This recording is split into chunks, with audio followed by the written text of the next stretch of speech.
오늘 우리가 나눌 하나님의 말씀은 고린도전서 15장 9절과 10절입니다. 하나님의 말씀을 봉독해 올리겠습니다. 나는 사도 중에 가장 작은 자라. 나는 하나님의 교회를 박해하였으므로 사도라 칭함 받기를 감당하지 못할 자니라. 그러나 내가 나 된 것은 하나님의 은혜로 된 것이니 내게 주신 그의 은혜가 헛되지 아니하여 내가 모든 사도보다 더 많이 수고하였으나 내가 한 것이 아니요 오직 나와 함께 하신 하나님의 은혜로라. 아멘. 추수가 감사주의를 맞이하여 하나님의 크신 은혜와 풍성한 축복이 감사로 예배하는 우리 모든 성도님들과 가정 위에 충만하시기를 주님의 이름으로 축원합니다. 우리들이 맞이하는 이 추수감사절은 매해 참 의미가 깊습니다. 먼저는 하나님의 자녀된 자들에게 주어진 이 축복의 축제에 함께할 수 있는 특권이며, 또 하나는 바로 청교도들이 드렸던 이 감사절, 바로 그 청교도의 땅에서 추수감사절을 맞이할 수 있다는 것은 우리 이민자에게 주신 특권이 아닌가 생각합니다. 1534년에 영국의 헨리 8세 왕이 국왕이 국가와 교회의 유일한 최고의 수장이라는 법을 세우는 수장령을 반포했습니다. 모든 교회의 권위를 국왕이 갖도록, 쉬운 말로 하면 교황이 가졌던 모든 권한을 국왕이 갖도록 법을 만들었습니다. 이 청교도의 신앙인들이 신앙을 지키자니 국법에 대해서 항거할 수도 없고, 또 삶의 터전을 지키자니 마음이 괴로웠습니다. 이 고민 가운데 있다가 1620년 9월 2일 102명의 청교도들이 메이플라워를 타고 신앙의 자유를 찾아 미국 땅으로 왔습니다. 60여일 만에 11월 9일에 보스턴의 한 낯선 항구에 도착을 했습니다. 그곳 이름을 떠났던 영국의 항, 프리모드 항이라고 이름을 붙였습니다. 첫 해 겨울에 집 없이 지내는 겨울이 몹시도 추웠습니다.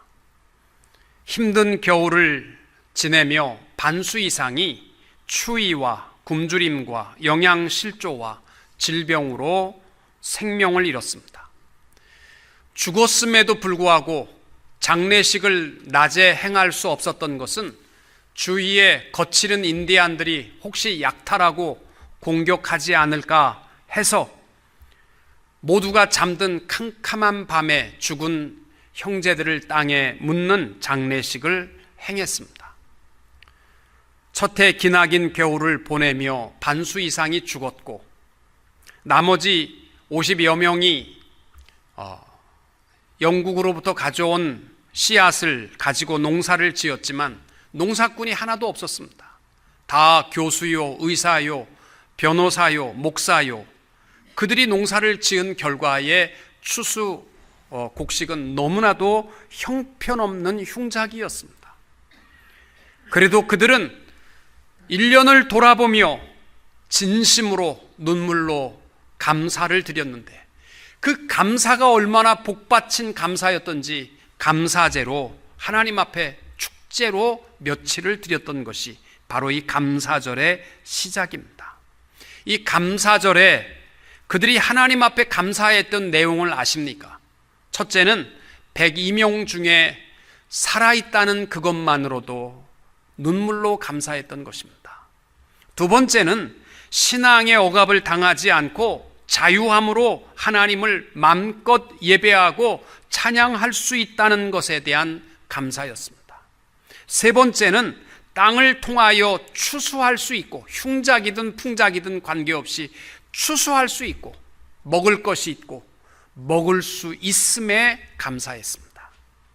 여러분, 이 세 가지가 바로 이 땅에서 드려졌던 감사절의 내용입니다. 오늘 우리가 하나님 앞에 감사절을 보내면서 사업이 잘 되고 부동산이 대박이 나서 감사하는 마음이 아니라 397번째 맞이하는 이 땅에서의 추수감사절이 바로 청교도들이 가졌던 그 마음으로 하나님을 영화롭게 예배할 수 있기를 원합니다.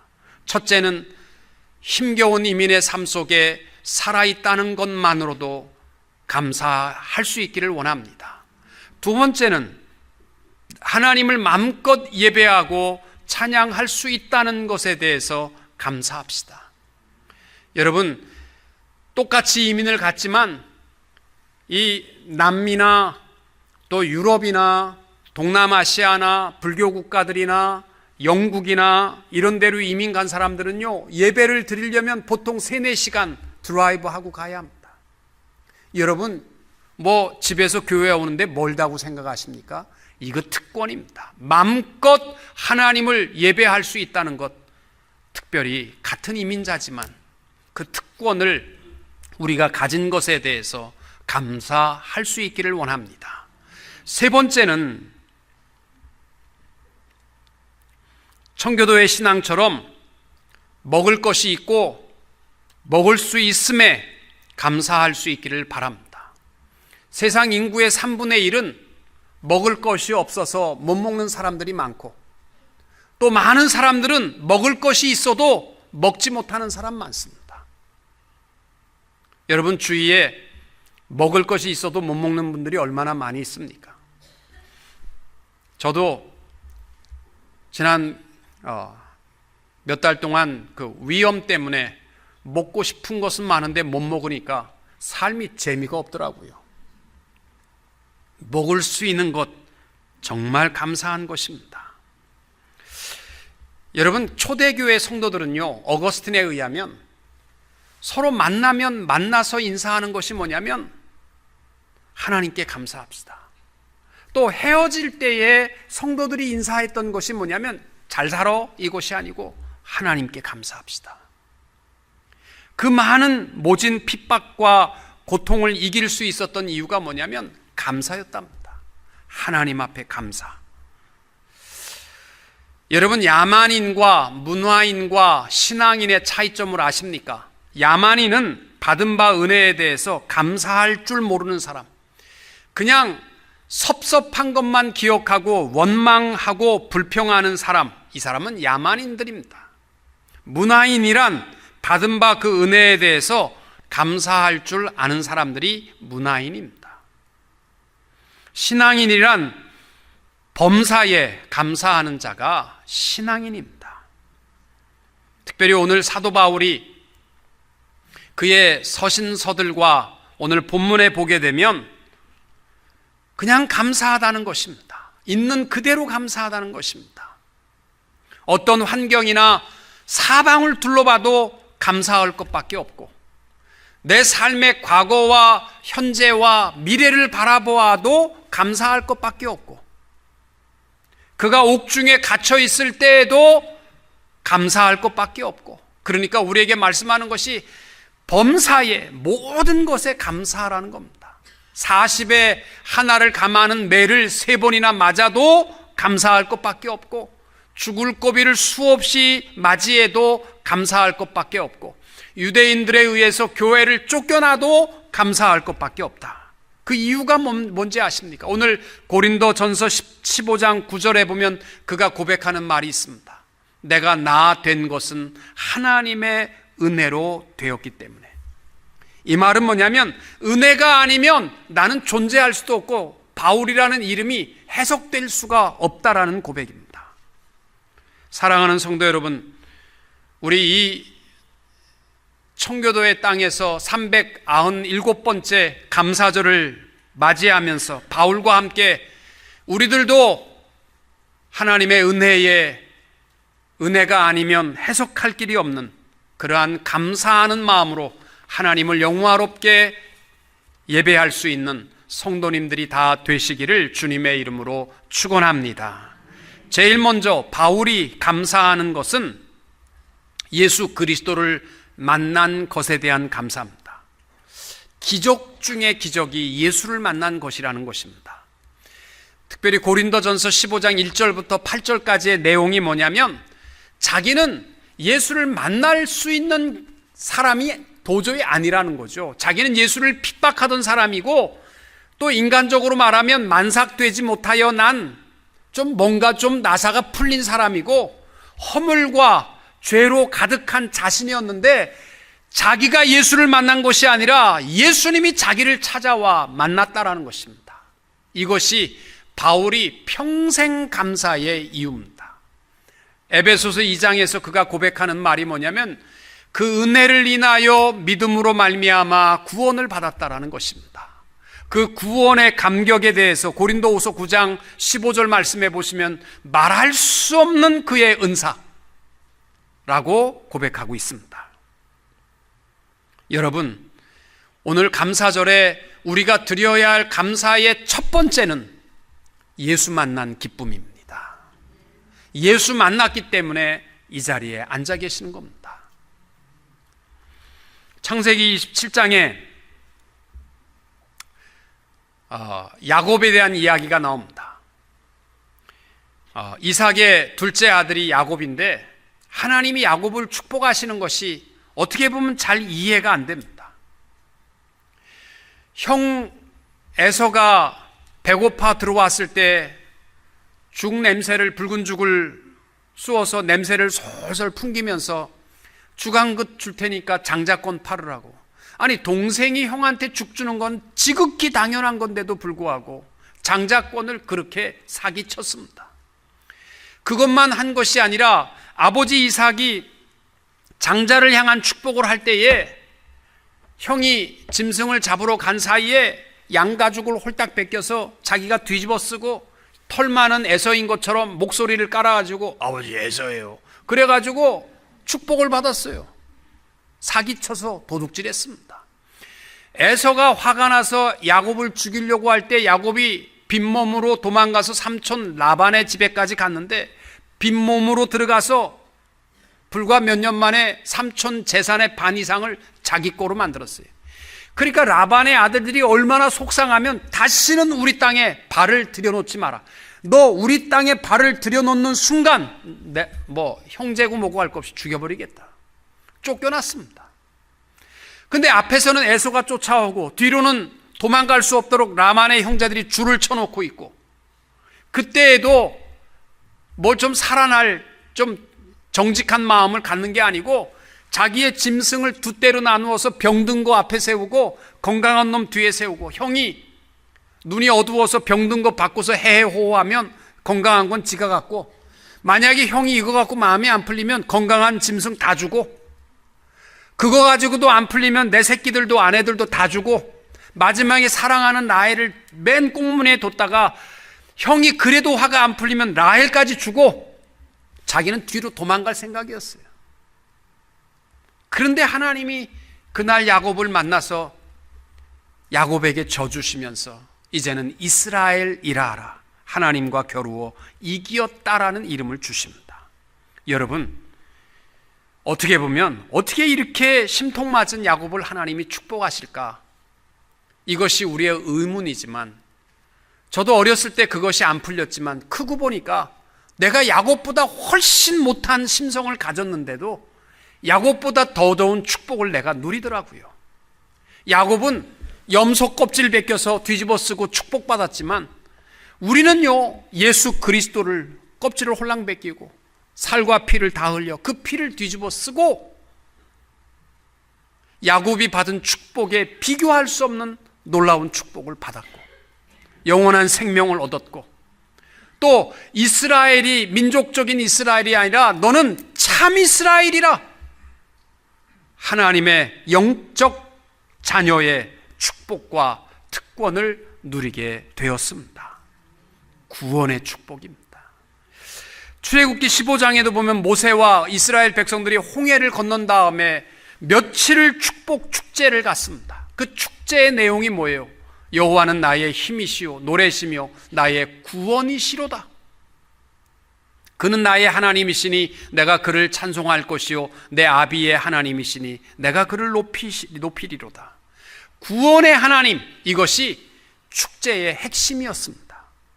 요한계시록 7장과 14장에 보시면은 천상 하나님의 보좌 앞에 24장로들과 또 14만 4천의 성도들이 힘을 다하여 밤낮 하나님을 찬양하는데, 그 찬양의 내용의 핵심이 뭐냐면 구원하심이 보좌에 앉으신 우리 하나님과 그 어린 양에게 있도다.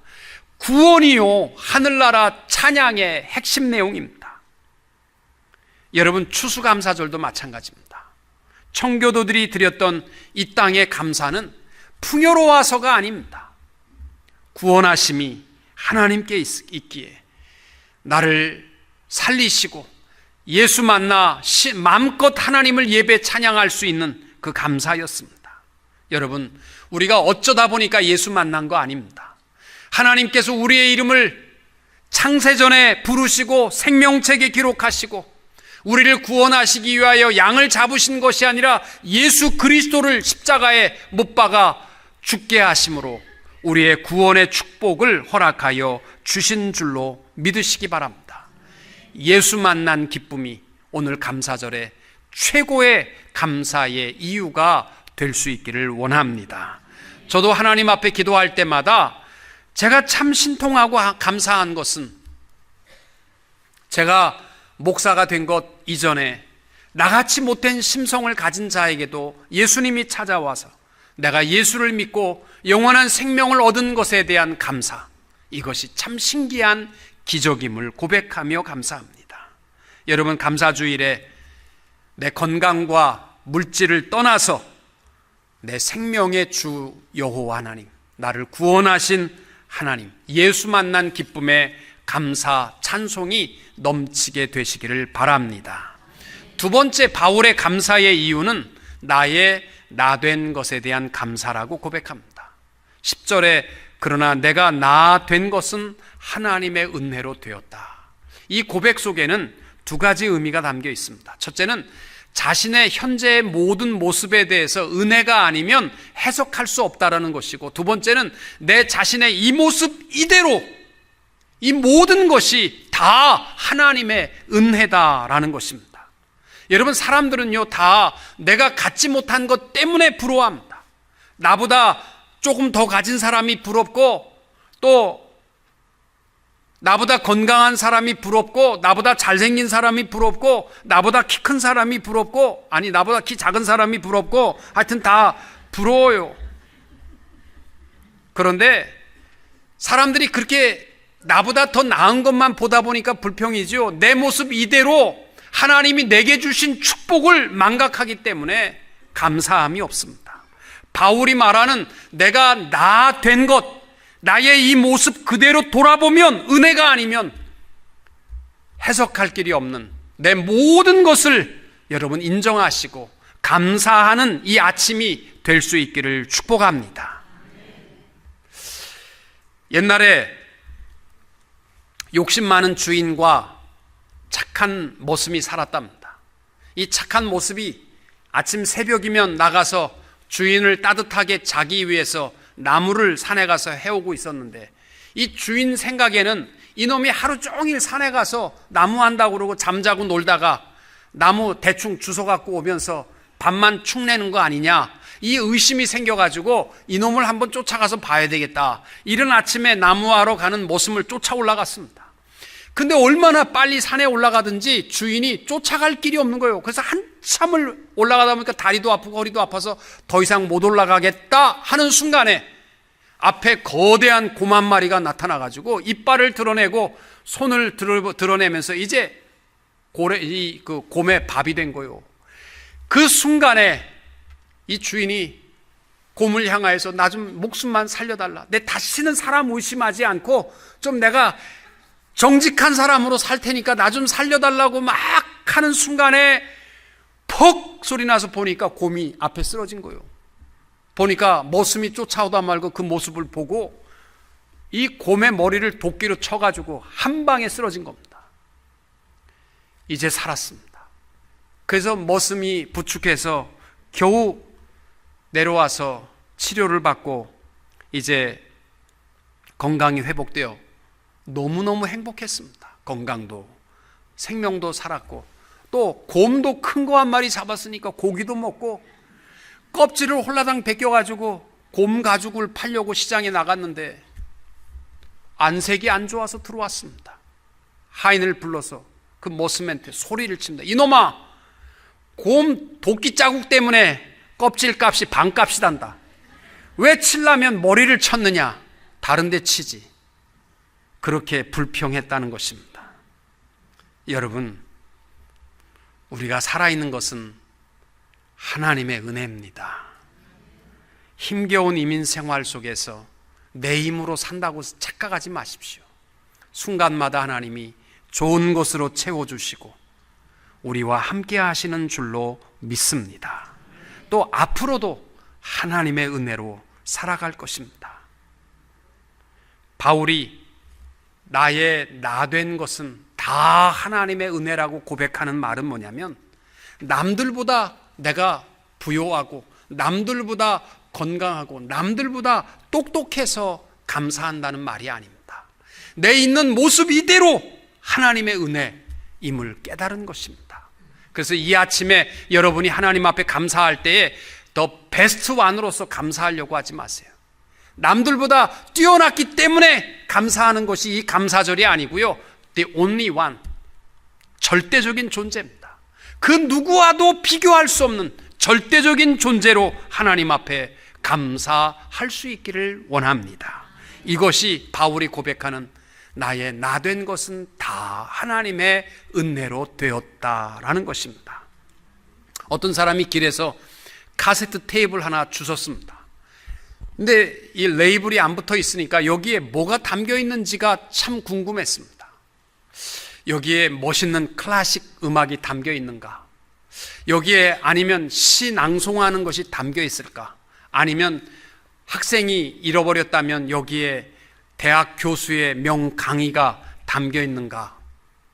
뭐 이렇게 궁금해서 가져와서 카세트 테이프를 들어보니까 처음부터 끝까지 계란이 왔습니다. 계란을 사세요. 뭐 계속 계란이 왔습니다. 이것만 나오는 거예요. 자기한테는 쓸모없는 걸지 모르겠지만 계란 장사는요, 이것보다 더 중요한 카세트 테이프 어디 있어요? 하루 종일 마이크 잡고 계란이 왔습니다 할 수 없잖아요. 그래서 이 테이프가 그 사람에게는 그 소중한 겁니다. 우리들도 마찬가지예요. 하나님의 섭리와 역사 가운데 나는 왜 내 속에 클래식 음악이 안 담겨 있나? 나에게는 멋진 시가 왜 안 담겨 있나? 이런 거 가지고요 불평할 것도 없습니다. 하나님이 가장 원하시는 곳에 우리를 그곳에 두고 그것을 통해서 하나님께서 영광을 받으시는 줄로 믿으시기 바랍니다. 나의 나 된 것, 절대적인 존재로서 하나님 앞에 감사할 수 있는 성도님들이 될 수 있기를 축복합니다. 마지막으로 하나님의 은혜를 은혜로 깨달을 줄 아는 자들이 됩시다. 10절에 바울은 이렇게 고백합니다.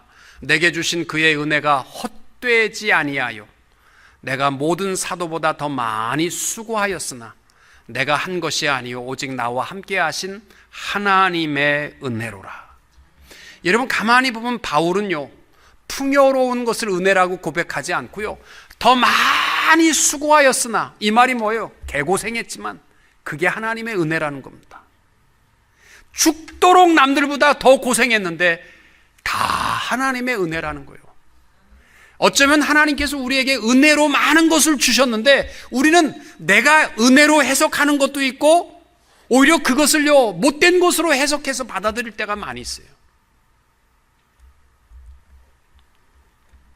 여러분, 바울은 남들보다 더 수고한 것이 은혜랍니다. 여러분, 수고하고 헌신하고 섬기고 베풀고 나누고 모든 것이 다 하나님의 은혜입니다. 은혜를 은혜로 고백할 수 있게 되시기를 바랍니다.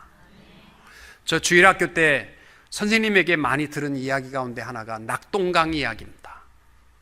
어느 가나안 뱃사공이 항상 사람들을 이쪽에서 저쪽 강을 건너게 하는 일을 했는데 착한 분이라서 불쌍한 사람들을 많이 도와주는 그런 착한 뱃사공이었습니다.